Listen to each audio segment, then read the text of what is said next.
artificial insemination in. So when it comes to the technology of doing artificial insemination, Kenya as a country, we are very much old in it.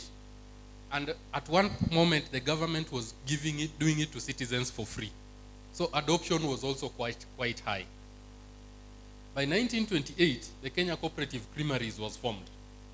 And in 1958, the first law that governed commercial dairy farming in Kenya was enacted. Now, I also want to give a history.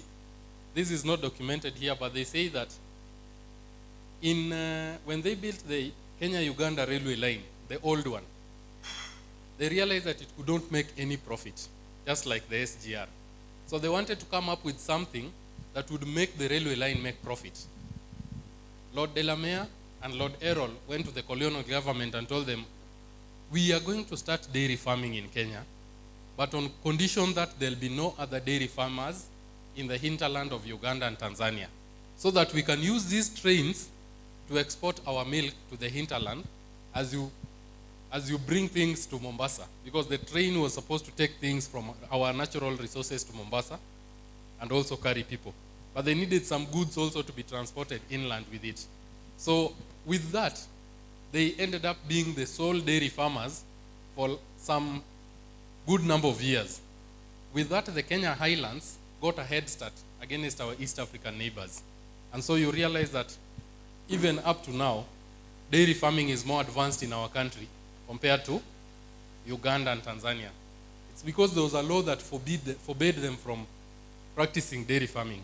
In the 1960s, because of government subsidy programs, smallholder dairy farming now started growing rapidly, because Africans realized that whites were keeping some cows that were producing more milk than normal.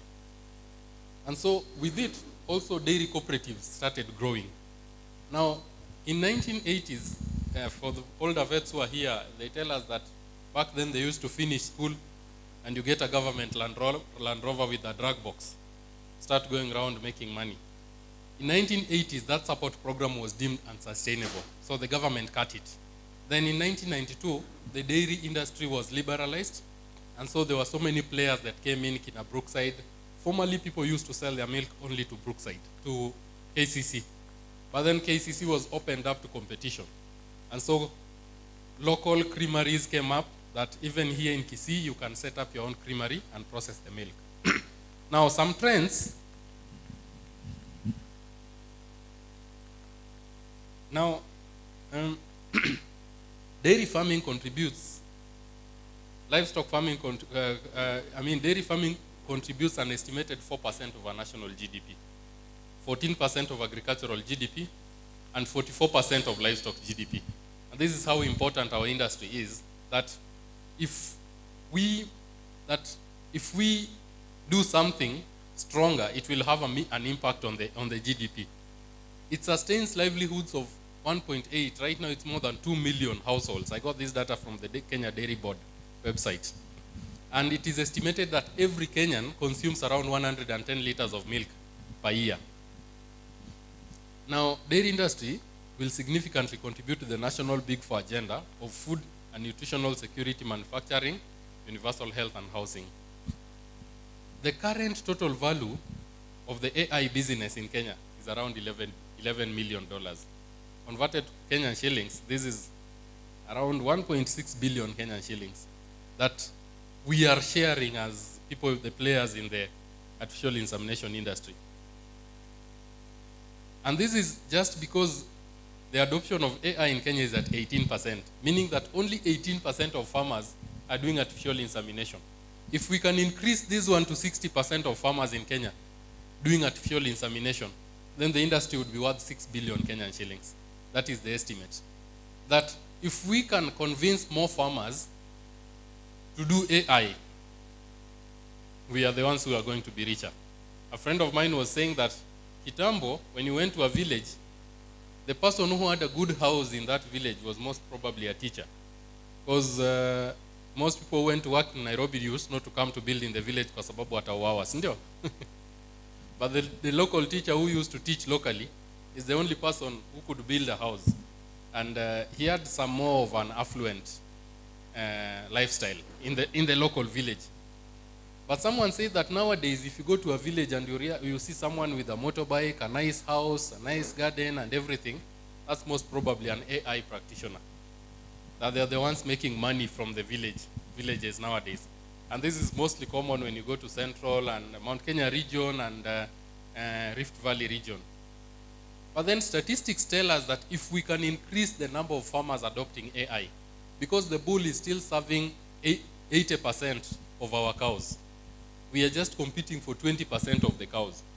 Just go to the village and look at the number of cows in that village and the number of cows you are inseminating.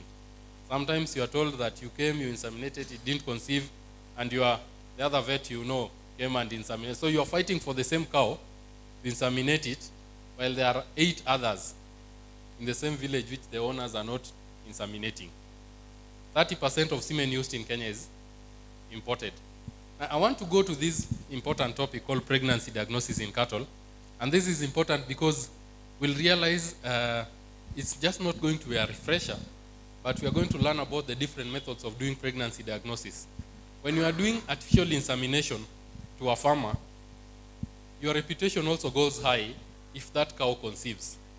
And if you can be able to accurately predict to the farmer when this cow will give birth, even if you are not the person who did pregnancy diagnosis, then you are becoming more useful to the farmer.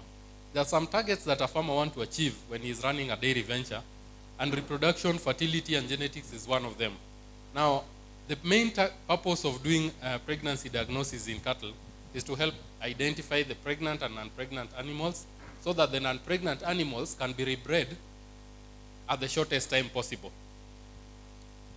Right now, if you go to buy a pedigree animal to these pedigree farms in the country, you go to a Boni farm, you go to Makongi farm, you go to all these politician-owned farms which keep pedigree animals, they'll tell you that at Chris Murungaru's place, Dr. Chris Murungaru, they sell one Holstein heifer, which is in calf, at 400,000 Kenyan shillings. Kwa pamoja? If it is a heifer which is not pregnant, they'll sell it to you, which is still a calf, 6 months old or less, just after weaning at 120,000. Basically, after they wean the animal, then they keep it until it becomes a heifer, then make it in calf, the value goes to 400,000. And you see the jump in value. But it has to be certified pregnant. So pregnancy diagnosis helps to certify which animals are suited for sale, because it's like an value addition to an animal. It helps for good and economic management of resources in the farm and reduces economic loss in breeding program for using expensive hormonal treatments. Now we'll go back to these in details, and then also helps to prevent lapse in breeding for seasonal breeders. Now I said that cows which are not pregnant should be brought back to pregnancy at the soonest time possible. And so there are some targets that a farmer wants to achieve for his dairy venture to be profitable. The mean age at first calving, this is the period between when the cow is born up to the time it gives you the first calf. When a heifer is born to in your farm, how long does it take for it to also give you another calf? 24 months. Kwa pamoja? It means that working it backwards, this heifer should be bred at what age? The mean age at conception should be how long? Mean age at first conception. 15 months, 14. So it's 12, 14 months. You understand? When you go to 15, some people say 18, you are already late. And that extra 3 months that it has stayed open will come back to haunt you when it comes to mean length of gestation, mean length of lactation. How long are you going to milk the cow in your farm? It should be 300 to 305 days, meaning that a cow should be milked for an average of 10 months. Then it is, by the time you've milked it for 10 months, you are drying it, and it's getting into a transition period.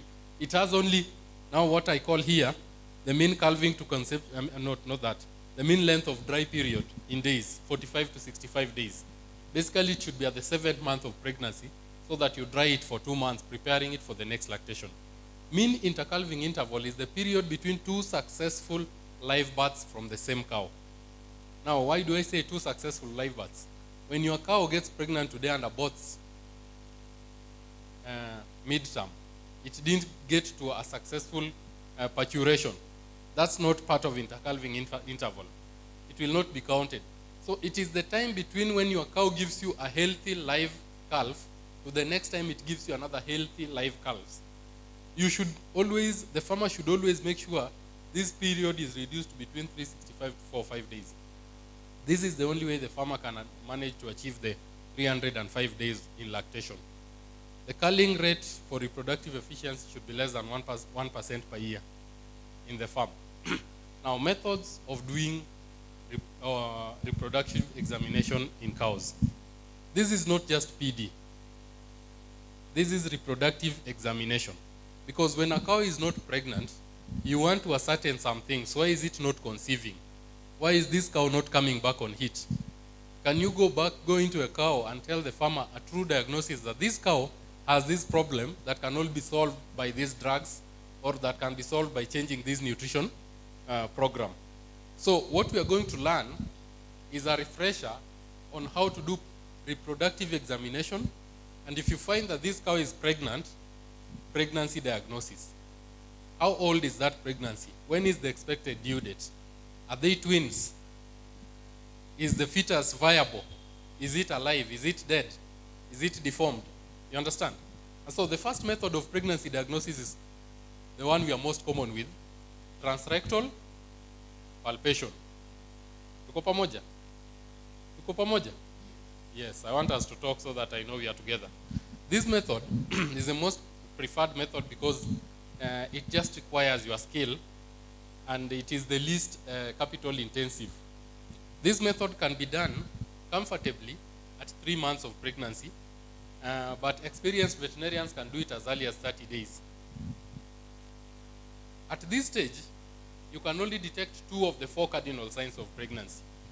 And with this, which is at this stage, I mean 45 days post-breeding.